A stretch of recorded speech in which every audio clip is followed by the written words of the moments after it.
high gas prices seem to be the norm now on Ethereum. Does this kill innovation for non-DeFi projects, and how can this be fixed?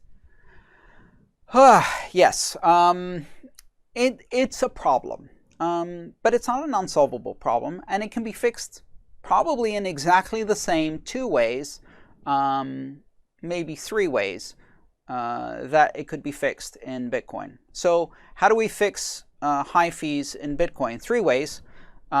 Increase the underlying block size, which creates problems with decentralization elsewhere.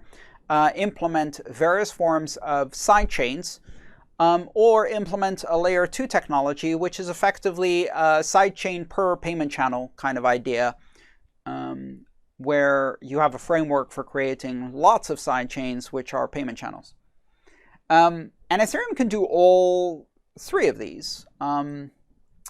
But again, Ethereum already has a much, much bigger blockchain, because it's recording a lot more information in order to keep state of smart contracts and record the data that these smart contracts rely on. So it already has a bigger problem than Bitcoin in terms of the growth, the accelerated growth of the underlying blockchain. So how is this fixed? Well, the first fix is with the introduction of Ethereum 2.0, we have a concept called sharding. And what sharding does is essentially it partitions the blockchain into a number of, let's call them sidechains or shards, that contain a subset of the data and then synchronize with each other. Then another way is to use layer 2 technologies. And layer 2 technologies such as Raiden and opportunistic rollup and ZK rollup are already deployed on Ethereum and will continue to grow to address this underlying problem. Now let's take a step back and look at this from a philosophical and strategic perspective. I don't want to say told you so, but I am going to say told you so. We've been having this conversation for a long time in Bitcoin. Back in 2014, 2015 already, this conversation about scaling and low fees had already started. And at that time, many people in the Ethereum space made two claims that proved to not age well. One of them was that this entire debate caused a lot of drama in Bitcoin and demonstrated how toxic the Bitcoin culture was. And the other claim was that Ethereum could do it better, cheaper, faster, and fees and block size was not going to be a problem for Ethereum. Both of those claims ended up being untrue. First of all, as soon as we had very serious issues to debate in the Ethereum space, some toxic attitude came out there too. And a lot of the early kumbaya feeling that existed in Bitcoin too, or also in 2012, 2013, everybody was kumbaya in Bitcoin, quickly disappeared in Ethereum also once you had significant controversy to debate. So now that we see that Ethereum also has to deal with these fundamental design decisions, these trilemma issues, security, decentralization, or cost, and balancing these three is difficult. So Ethereum is trying some different approaches to solve these problems, but the problems still exist. And here's the underlying lesson for all of the other chains that say, we can be cheap, we can be secure, and we can be decentralized all at once because of our latest Widgetorama 3000, which solves all of these problems through the application of magic quantum tangle chains, whatever. The bottom line is that these are not easy problems to solve. And when you solve them, but you don't solve them at significant scale, well, you didn't solve them. Never confuse calm seas for good sailors. You're a good sailor when you're a good sailor in rough seas. You're not a good sailor when you're sitting in the port laughing at the people in the storm and going, look at you people, you're all very wet. The bottom line is that both the difficult choices and the drama that happens as a result of tackling difficult choices are going to come to any chain that is lucky enough to become successful enough to matter.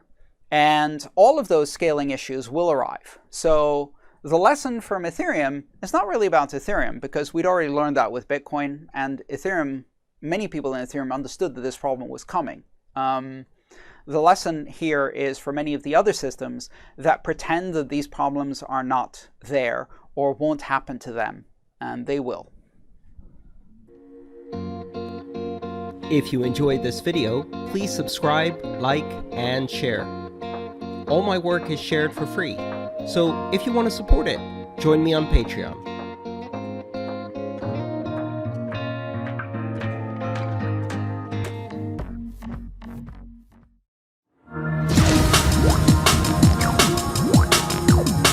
Welcome back to the world of cryptos, and welcome back to the Crypto Corner. Today we're going to take a journey back in history. And why? Because things are looking pretty good at the moment in regards to pricing and cryptocurrencies. If we look into what the market is currently doing, by the time I'm recording this here, Bitcoin is at $17,520, went up by 14% in 7 days. But as you can see, most coins are behaving quite positively, let's say it that way. And so that you don't take any wrong decision, because there are a lot of people having an opinion out there. And also, if you look into the press, so this is Cointelegraph, Bitcoin up 375% since Peter Schiff accidentally called the exact bottom. Peter Schiff is somebody that is a gold bug. He hates Bitcoin, but he loves his gold. So he's an old guy.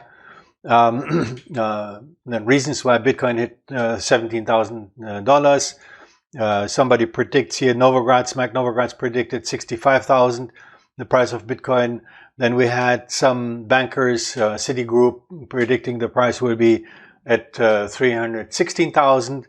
We've got here a Bitcoin analyst gives 4 reasons why BTC price will hit 22,000 next. So you'll be hearing that from many other sources too.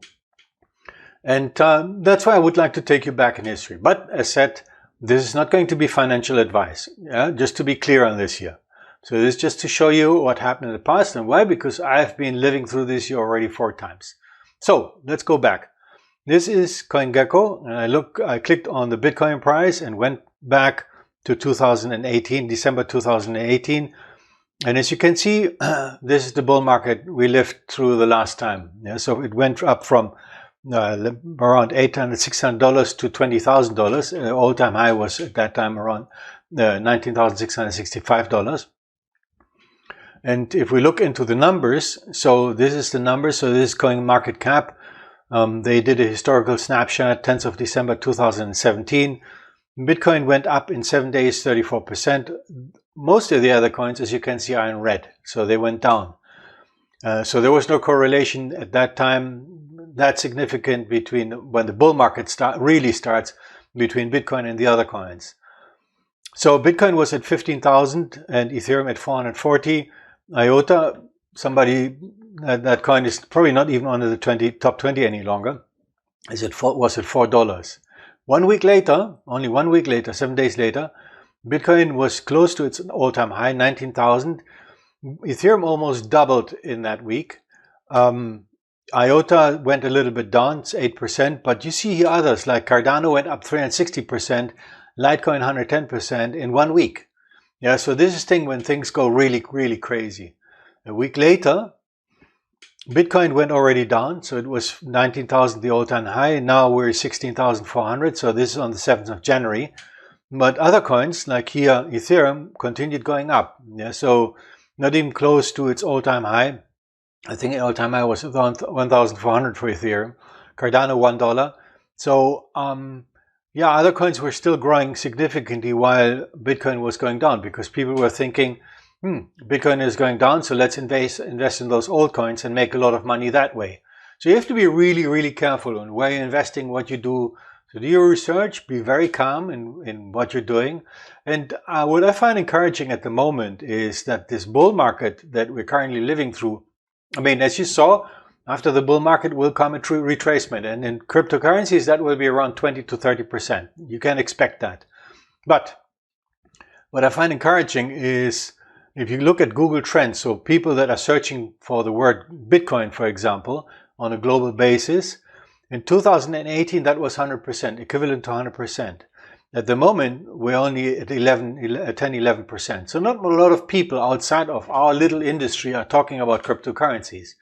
Just imagine this thing goes out in the press and everybody starts talking to you about Bitcoin. Yeah. So if your aunt Emma comes to you and asks you about this weird stuff called Bitcoin, or your cab driver tells you that the best thing to invest in is Bitcoin, then you know that we're getting near top.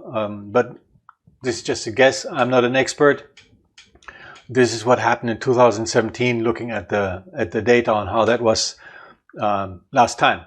So that's the journey that I wanted to show you, so that you take the right decision. So stay calm when these things happen. Don't overstretch yourself, and just listen to the market very carefully. I mean, this is the third time, as I mentioned, that I'm running through this year. The first two times were identical. Yeah, you had these crocodile teeth where it went up by 50% and down by 20% in a week.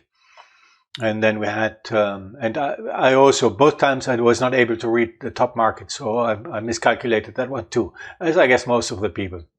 Anyway, that's it from me. Please leave us a like. It helps us to spread the word. And as always, I thank you very much for watching. I'm really looking forward to see you next week again. So thank you, and until then, bye-bye. Thank you, Robert. Just a reminder that we're not providing financial advice, but only sharing what's happening in the cryptocurrency markets.